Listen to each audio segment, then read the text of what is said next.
Bonjour! Aujourd'hui, je vous parle d'équipement studio, boîte de lumière, projecteur, accessoires. À tout de suite!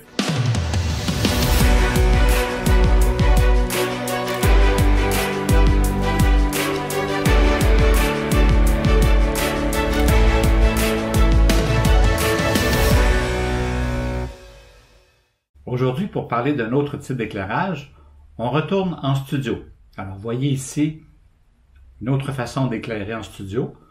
À la dernière capsule, je vous avais montré des parapluies et des flashs Cobra qui donnent un éclairage beaucoup plus large, surtout quand on utilise le parapluie par sa transparence, comme le parapluie de gauche, si vous avez regardé les capsules. Maintenant, aujourd'hui, on parle plus de boîte de lumière.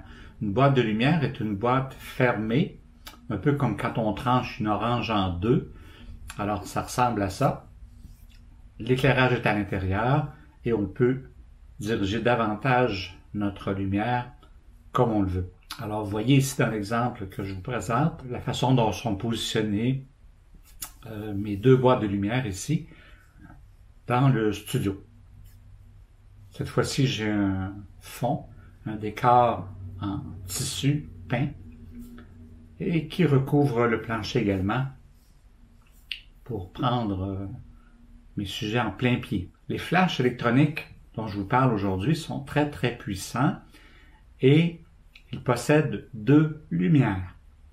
Une première est une ampoule 100 watts régulière, comme vous voyez ici, au centre.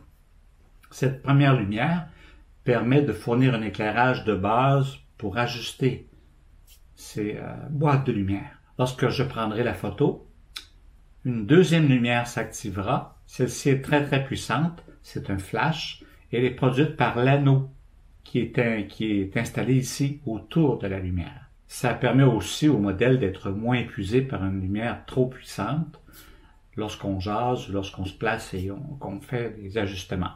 Alors, je vous montre ici l'intérieur de la boîte de lumière qui est métallisée pour refléter le plus de lumière possible. Et à cela s'ajoute une couche de tissu, une première couche qui diffuse une première fois la lumière, et finalement une dernière couche pleine grandeur pour fermer la boîte de lumière. On peut aussi enlever la boîte de lumière et fixer autre chose, comme ceci par exemple, sur lequel je peux installer des portes de grange, comme ceci, qui me permettront de rapetisser mon faisceau lumineux. Je pourrais aussi, au besoin, par exemple, si j'éclaire le fond, utiliser un gel de couleur. Je pourrais aussi ajouter une grille comme ceci, qui me permet de contrôler ma lumière, comme vous voyez ici. Ou même encore, un museau, semblable à celui-ci, qui me permettra d'avoir une lumière très dirigée, par exemple, derrière mon sujet. Il existe aussi des boîtes de lumière très étroites, très longues. Il en existe des rondes. Il en existe des octogonales. Les rondes sont très populaires parce qu'elles vont faire un rond dans l'œil humain, ce qui est plus naturel. Les boîtes rectangulaires vont surtout être utilisées pour éclairer un fond d'écran ou encore pour éclairer un sujet de la tête aux pieds uniformément.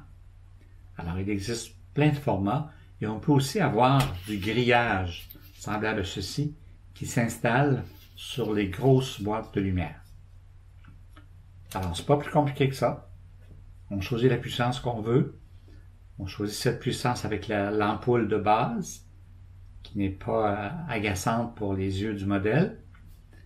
En proportion, l'éclair sera de la même puissance que l'ampoule de base, ce qui donnera le résultat souhaité lors de la prise de la photo. Alors voilà, si vous avez des questions, n'hésitez pas. Abonnez-vous à la chaîne, mettez un pouce bleu et partagez avec vos amis. Merci d'avoir été là. Au revoir, à la prochaine.